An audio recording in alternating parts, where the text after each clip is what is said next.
Merci Sandrine, bonjour à toutes et à tous. Alors effectivement, je vais vous parler d'un dispositif qui est complémentaire mais qui est assez différent dans le sens où souvent on imagine derrière une simulation des outils qui vont être très technologiques. Et en fait, moi je vais vous présenter un dispositif assez original qui est plutôt basé sur un format artistique. Donc, le dispositif Sain et Sauf, c'est un outil que nous avons mis en place pour à la fois sensibiliser la population et également évaluer l'impact de l'information préventive sur les risques naturels. Et le contexte dans lequel s'inscrit ce projet, c'est le contexte de l'information préventive qui constitue un des leviers opérationnels importants pour réduire les risques et préparer les populations à faire face à un événement qui pourrait se produire. Et en fait, on se rend compte que finalement, aujourd'hui, il existe tout un tas d'outils qui vont être soit réglementaires, comme par exemple le DICRIM ou alors les repères de crue, parfois des plaquettes ad hoc, comme par exemple cette plaquette sur le glissement du pas de l'ours dans le Kéra, et puis des formes plus complémentaires, alternatives d'information, comme une pièce de théâtre ou alors des expositions. Et finalement, nous, on s'est demandé, dans la communauté scientifique avec laquelle je collabore, quel pouvait être l'impact de cette information et de toutes ces formes d'information, des différentes formes de sensibilisation également, sur les connaissances qu'ont les individus, sur les comportements à suivre en cas d'événement majeur.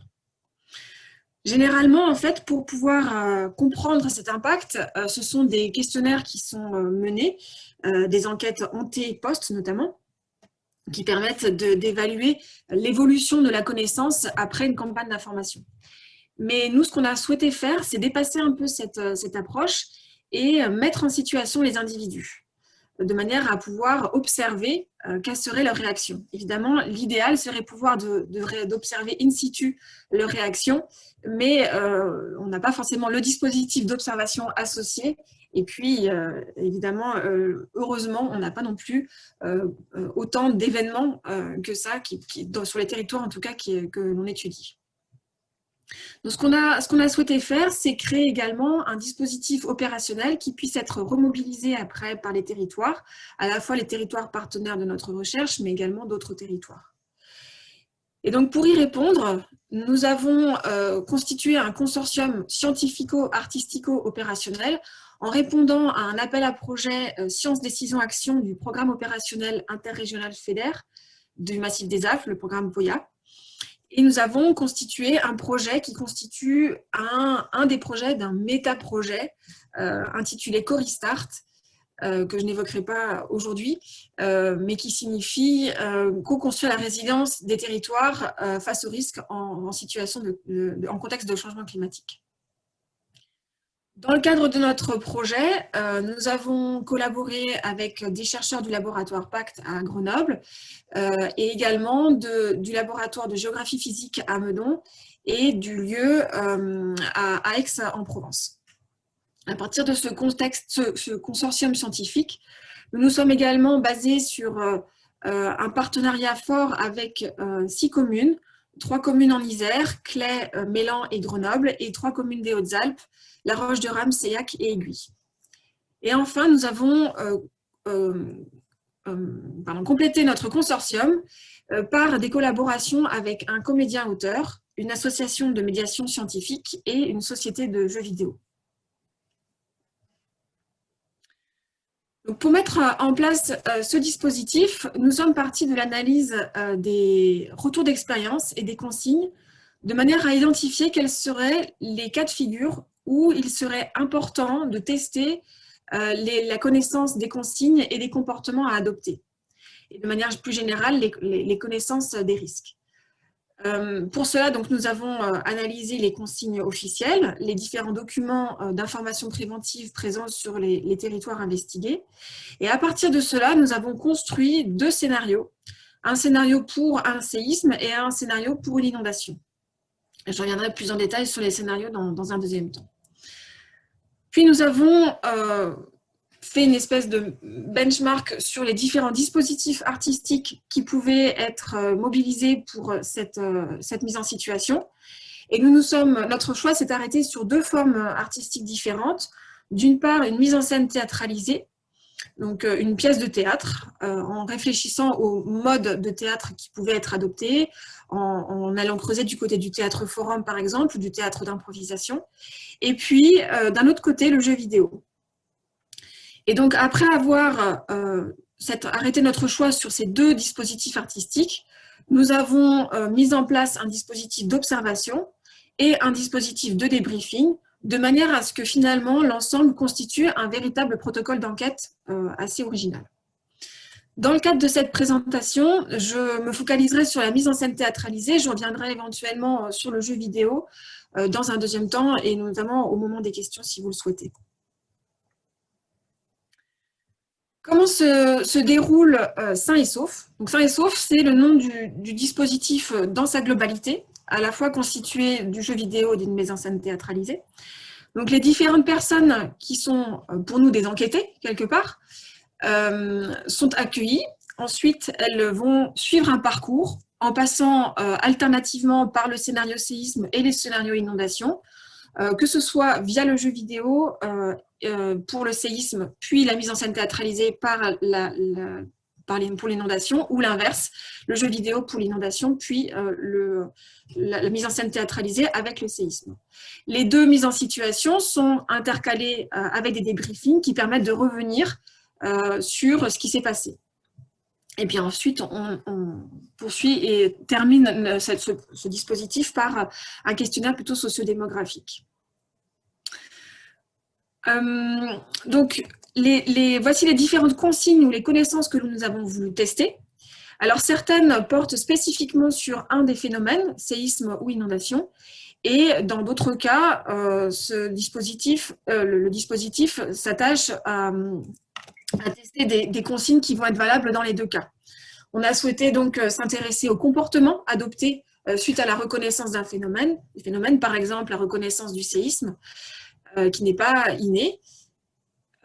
Ensuite, le fait d'adopter des comportements adaptés en fonction de la reconnaissance de ces phénomènes, le fait de s'informer, de ne pas aller chercher ses enfants au centre de loisirs en voiture, de ne pas téléphoner au centre de loisirs pour prendre des nouvelles, notamment pour ne pas utiliser son téléphone, le fait de monter dans les étages, de ne pas chercher un téléphone ou un objet précieux qui serait resté plutôt en bas, de ne pas boire l'eau du robinet, de ne pas utiliser un briquet et de ne pas rentrer dans un bâtiment pour chercher de quoi réchauffer une autre personne. À partir de ces différentes consignes, le comédien-auteur a écrit un texte. Et en fait, ce texte, il défile une histoire à l'enquêté, et cette histoire devient l'histoire de l'enquêté. Ça débute par une mise en contexte où on est un samedi après-midi, les enfants sont à leur activité, vous êtes fatigué, vous êtes sur votre canapé. D'ici une demi-heure, 1 heure, il faudra aller les chercher. Et puis, se met en place l'histoire avec la description d'un phénomène physique, une situation à la fois physique où le phénomène est décrit avec précision, donc soit l'inondation, soit le séisme, et puis également une situation sociale avec l'intervention d'un individu, un voisin, qui est stressé et qui va poser un certain nombre de questions et pousser l'enquêté dans ses retranchements. Donc en fait, ce qu'on a voulu surtout travailler ici, c'est des scénarios qui sont basés sur les dilemmes, c'est-à-dire que l'on cherche à mettre les individus en situation de dilemme de manière à pouvoir identifier s'ils vont ou non adopter le comportement qui les mettrait en sécurité compte tenu d'un contexte spécifique. Et ce contexte étant à la fois environnemental et puis social. Le fait également d'avoir intégré les enfants, on va voir, a un rôle assez important. Il permet déjà de se rapprocher d'une situation réelle et puis intègre également, évidemment, une dimension liée à l'affect.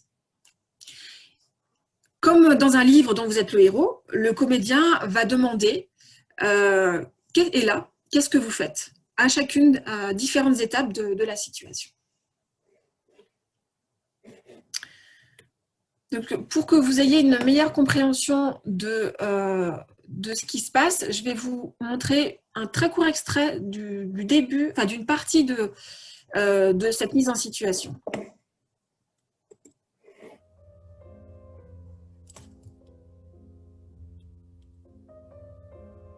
Pour le moment, moi, je pense qu'il faut qu'on y aille. Moi, je pense que les consignes dans ces cas-là, c'est bougez pas, plutôt que de prendre des risques, d'aller sur les routes. C'est les consignes, mais enfin... Tu fais comme tu veux. Est-ce que tu me prêterais ta voiture? Non. S'il te plaît. Non, non.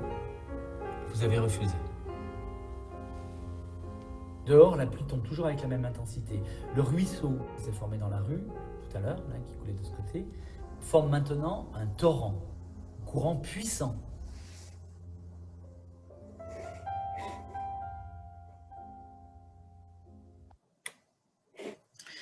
Voilà, alors d'ici quelques semaines, normalement, vous devriez pouvoir visualiser la totalité de ce film sur lequel je reviendrai un peu plus tard. Comme on l'a vu dans cet extrait, on a d'un côté un comédien qui va chercher à poser des questions à une enquêtée. C'est une réelle enquête, hein, ce n'est pas joué dans ce cas-là. Et qui va chercher à mettre enfin, qui va permettre d'instaurer aussi une interaction entre deux personnages. Là, on voit qu'il y avait deux formes de personnages qui étaient joués par le comédien, à la fois un narrateur, où l'enquêté et vous voyez, et puis le voisin qui intervient et qui tutoie le comédien. Et ce jeu du passage entre le tutoiement et le vouvoiement permet aussi d'introduire différents personnages, même s'il n'y a qu'un seul comédien.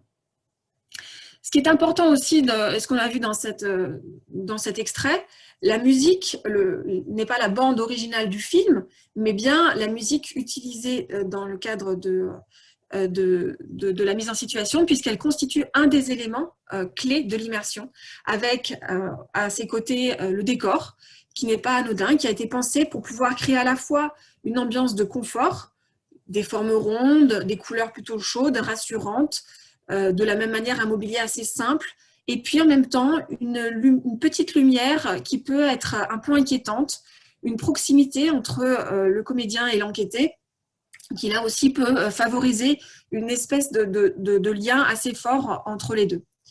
Ce qui joue aussi dans l'immersion, c'est dans le texte la mobilisation des sens et des sensations, avec la notion de couleur, l'évocation de couleurs, par exemple la couleur de l'eau, les odeurs de l'eau, et puis les odeurs de l'ambiance après le séisme, de poussière, les bruits qui vont être des troncs qui vont s'entrechoquer contre un pont, ou alors l'entrechoquement des cintres dans un meuble après un séisme, et puis des sensations physiques, notamment la notion de léger étourdissement ou de sensation de malaise suite à un séisme, et qui sont connus pour étant des sensations réellement vécues par les personnes qui sont soumises à un tel événement.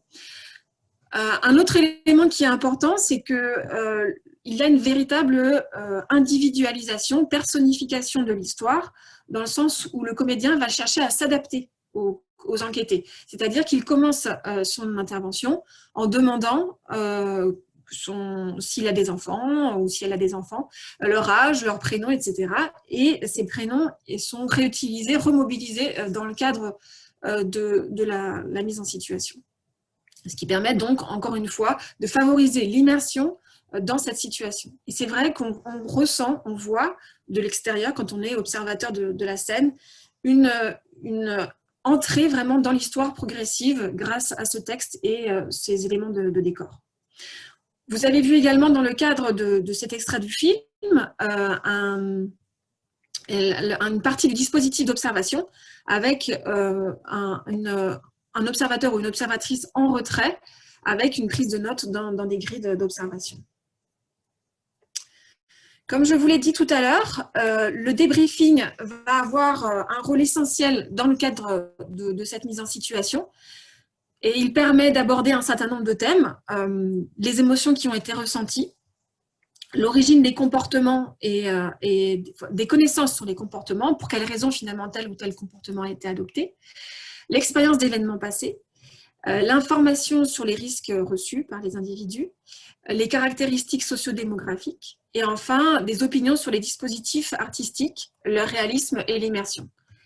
Avec plusieurs objectifs, d'une part des objectifs scientifiques, de mieux comprendre les réactions observées, d'identifier aussi les origines de la connaissance sur les comportements en lien avec notre problématique opérationnelle, et puis de pouvoir comparer les deux dispositifs artistiques. D'un point de vue éthique, c'est aussi une occasion de permettre à l'enquêté de sortir de la bulle, de cette petite bulle formée par l'alcôve, d'extérioriser aussi des émotions qui sont parfois assez fortes, et puis de faire redescendre la pression, car on l'a vu, et comme on le verra, je vous le montrerai aussi au terme des résultats, parmi les différentes émotions qui sont ressenties, on a du stress.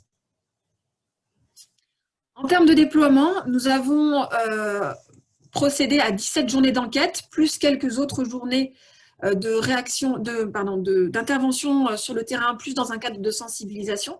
Et donc, au total, ce sont plus de 300 personnes qui ont été exposées à ce dispositif, dont un peu plus de 200 sous forme d'enquête, sachant que nous avions fait le choix de ne pas enquêter des enfants. Cette diapositive illustre aussi la manière dont nous avons présenté le dispositif à la population pour pouvoir le présenter, mais sans en dire trop, de manière à garder une forme de suspense à la fois sur les types de phénomènes auxquels les personnes étaient soumises et puis à la finalité du projet, évidemment.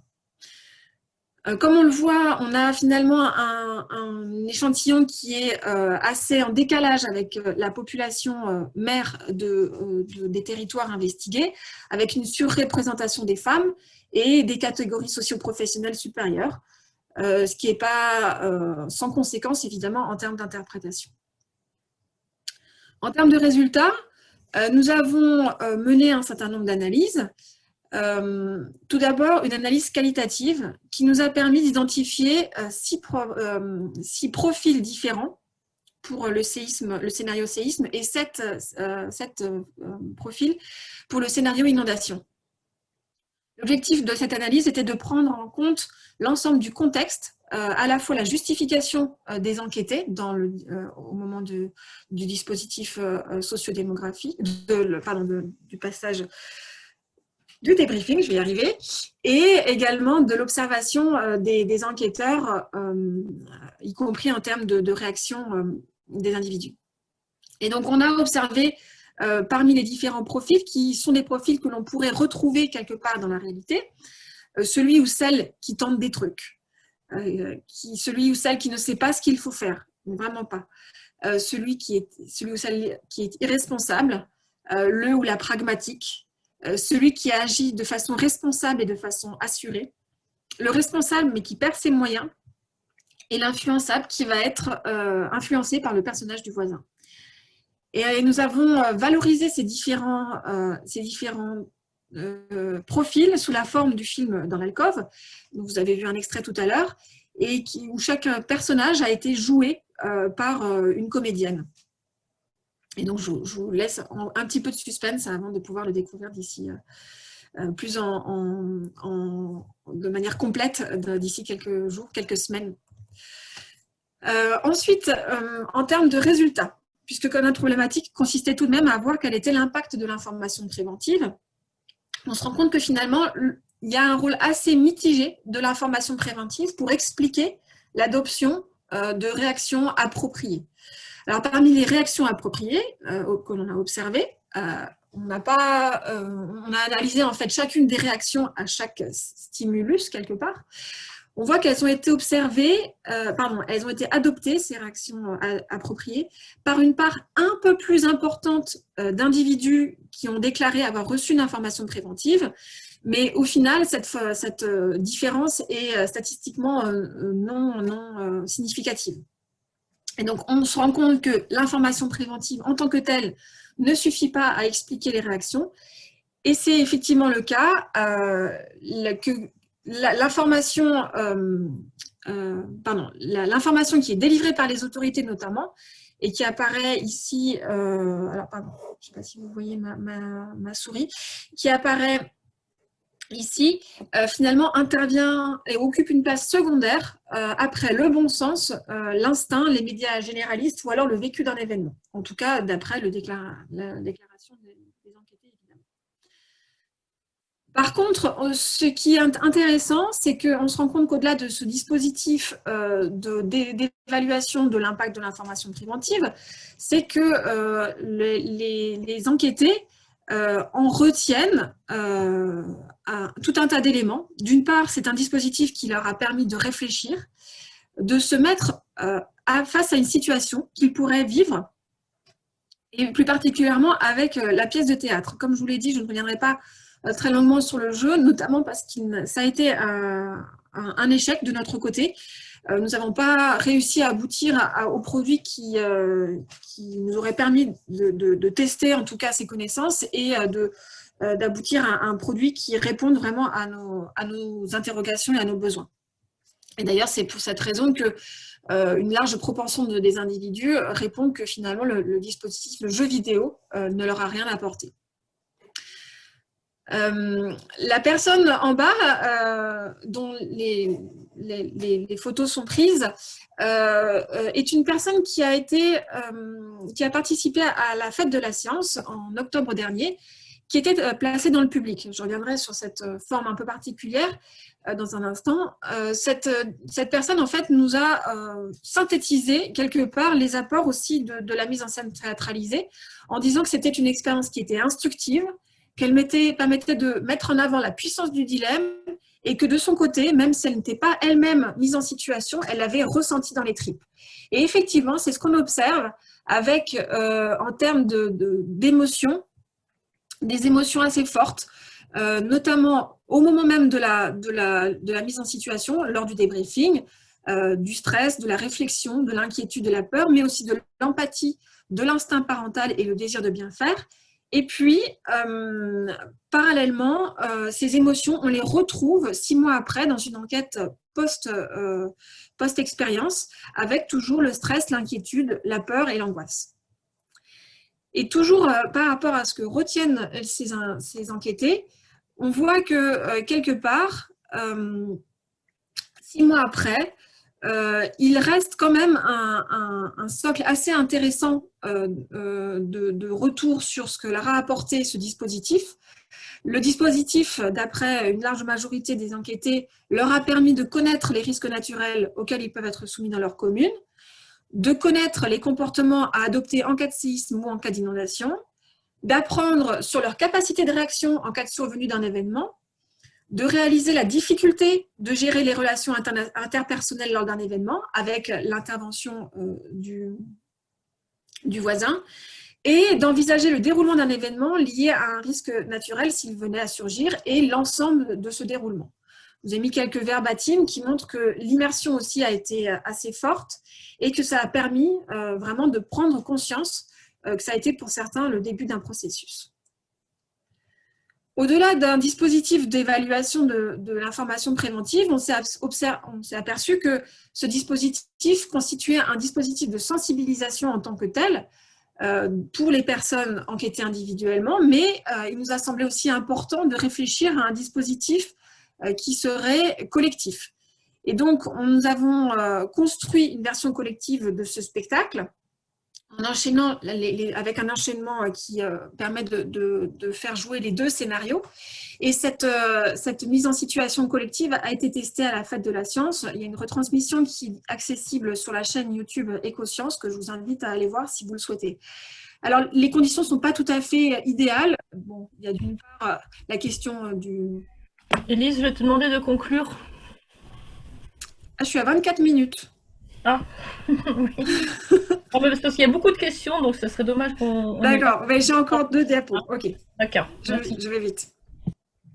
Donc, ce dispositif collectif était mis en place dans des conditions un peu particulières de pandémie et surtout de prise de captation en direct, ce qui fait qu'en termes d'immersion par l'obscurité, ce n'était pas l'idéal. Donc, ce n'est pas le dispositif idéal. Mais voilà, en tout cas, en termes de format, on a d'un côté une personne volontaire, bien sûr, qui est tirée au sort et qui est mise en situation devant un public, ce public étant amené à réagir au cours d'un débat, de 2 débats qui sont menés après chacune des mises en situation. D'une part, après le séisme, l'inondation, et ensuite après le séisme, avec l'intervention d'un expert qui permet d'expliquer pour quelles raisons tel ou tel comportement doit être adopté ou il est déconseillé d'en adopter un autre. Voilà, sur l'opérationnalisation, nous allons également profiter de cette occasion pour transmettre aux autorités, aux collectivités partenaires à la fois des guides de recommandation et des guides d'utilisation. Voilà, je ne vais pas rentrer dans les détails, je reviendrai dessus si vous le souhaitez. Et puis, quand même, je voudrais, avant de conclure, une dernière diapositive qui met en avant quelques limites de ce dispositif. On a vu qu'il était extrêmement bien accueilli, qu'il a apporté des enseignements extrêmement intéressants, mais tout de même, en termes de protocole d'enquête, c'est déjà un protocole d'enquête qui est assez énergivore, puisqu'il faut compter à peu près 45 minutes par personne, ce qui fait qu'on n'a pas la possibilité d'avoir des échantillons très très larges. Qu'il met aussi la participation citoyenne en question. Il nous a été difficile de faire venir du public avec le juste choix, avec une réflexion sur la manière de le présenter sans trop en dévoiler, qui n'a pas été évidente. Et puis enfin, la représentativité de l'échantillon qui rejoint la question de la participation citoyenne. Qui participe finalement? Est-ce que ce sont des gens qui sont déjà sensibilisés et qui ont déjà une petite fibre? C'est pas si évident que ça. En termes d'opérationnalisation, enfin en tout cas de dispositifs opérationnels, évidemment que d'avoir une finalité opérationnelle est extrêmement riche. Par contre, on se rend compte qu'on a parfois des temporalités sciences-territoires qui sont différentes, et puis avec la problématique du turnover des partenaires opérationnels, notamment lorsqu'on a des élections en cours de projet. En conclusion, donc, il s'agit là d'un dispositif d'enquête qui permet aussi de faire de la sensibilisation pour le grand public. C'est un dispositif qui est intéressant aussi parce qu'il n'a pas été perçu comme une enquête, même si on l'avait annoncé comme étant une expérience et une contribution à la recherche, qui a été plutôt vécu comme un spectacle. Et qui permet du coup de replacer aussi la place des arts par rapport à la question des risques qu'on voit se développer de plus en plus. C'est une animation qui est à la fois culturelle, mais qui est aussi instructive, qui est originale et qui est une sorte de forme d'art accessible. Accessible à tout public d'ailleurs, même des enfants, puisqu'il n'y a pas de prérequis attendus. Et puis enfin, en termes de perspective, à la fois la dimension collective, mais aussi la possibilité de l'appliquer à un aléa différent nous semble des perspectives tout à fait intéressantes. Voilà, et je vais m'arrêter là.